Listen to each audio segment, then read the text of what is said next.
Hi guys, welcome to our second video.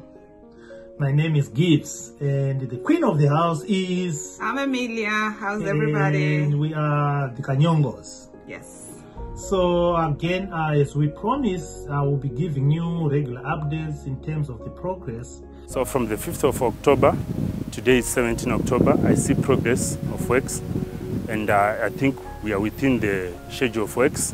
So we've been on site for the last 2 weeks now. We've completed excavation for our foundation trenches. We decided to go with manual excavation due to the spacing of our columns, which is pretty tight. And we've now completed that and have removed soil from the excavated area. This week we are planning on doing the blinding and putting down our steel for the bases and the columns. We intend to place the concrete for the bases this week, and then from there we'll start on the formwork for the columns and place the concrete for those as well. There have been no major challenges or delays. We've had all materials on site and we've managed to basically stay on track and on target, and everything has been going well.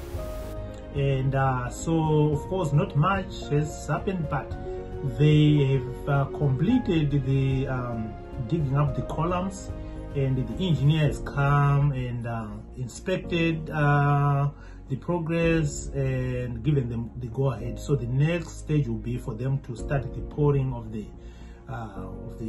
concrete. We are so excited. We're making progress. And of course anxious at the same time. Yes. But I would say it's mostly more excitement than anxiety.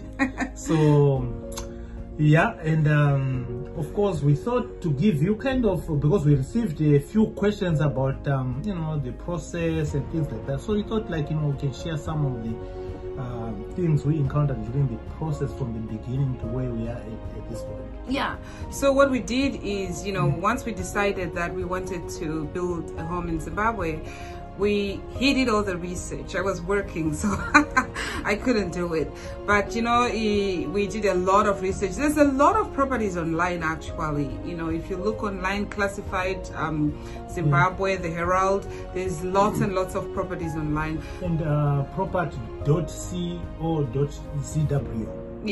Yeah, so, you know, once we identified the land, the property that we wanted, we contacted the realtor, and we asked someone in Zimbabwe to go and take a look at it. And, you know, they did, they approved, and we were happy with it. So we started the process of getting the land.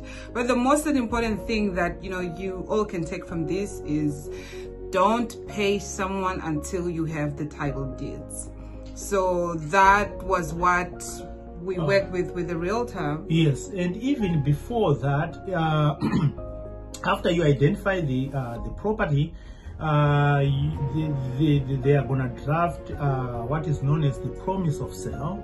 And this is a document which, again, you're gonna sign after you have agreed to the conditions. So our advice is, don't sign that document until you have inspected the property, of course, and also kind of visited the deeds office. Yeah, to make sure that the title, you know, the land or the home has title deeds. Because I think the issues with, if you'll see all these properties that are being destroyed by, whether it's the Zimbabwean government, you know, whether it's individuals, it's because the people didn't get title deeds for the property. That's the bottom line. Somebody else owns that property, and if someone has the rights to that property, they can come and take that property back.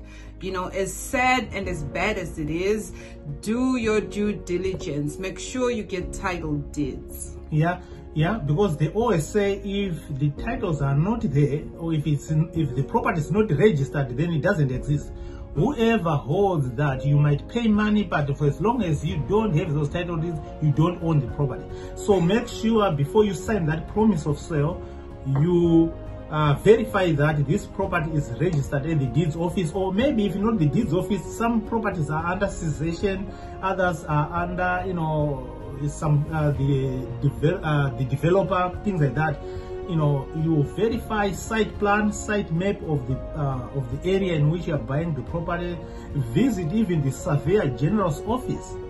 all these places are free to. Yeah, they're free for somebody to walk in and get information. Yeah. You might pay a small fee. Yeah, a small fee, but it's worth it. So it's a lot of work, legwork, that you have to do.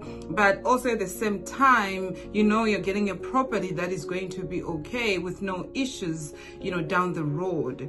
Right.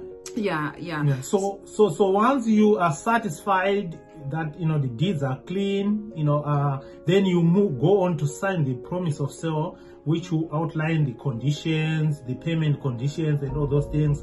And then now, usually, there's a deposit which is involved. After you sign that, you pay a deposit. Again, it depends on the CEO, and then of course the process will start to move now. Yeah, and also if you can afford it, it's advisable to get a real estate attorney, a lawyer, because they will steer you in the right direction. They do these things all the time, so you can't go wrong with getting someone that can represent you, especially if you're not in Zimbabwe. Like we were not there. We did all this while we were, we're out here, so we had to have somebody be there on our behalf to sign the documents. But we were in touch with the lawyers through WhatsApp and through text messages and calling all the time, just for to make sure the process was going okay. Yeah, and of course, like honestly, you have no option because conveyance is only done by a lawyer who is trained or certified to be a conveyor. Right, so you have to engage a lawyer to make sure they are gonna transfer the titles into your name from the seller's name. My name is Cephas Katanganda, representing data engineering. I did the juror here for Mrs Kanyongo, which took us at least about 3 weeks to do the brickwork, plastering, and some other finishes.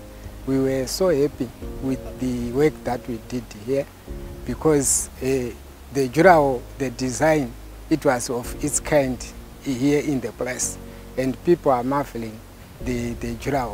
We were so happy. We didn't have any challenges that we call challenges in this work, because when you have pressure of work, you may call it challenges. But that's the nature of the work, that there are no challenges that we faced really. To our clients which are outside the country, which are in diaspora, we encourage you to have a manager who will work with us, and we are very sure, like we did here, we never had challenges. Why? Because we had a manager who would see our work, other transactions being done, material procurement, and the other works that we did. So we encourage people who are outside to do the same. Don't be afraid. We are here to build Zimbabwe. We are here to build your houses. We are here to build your structures as data engineering.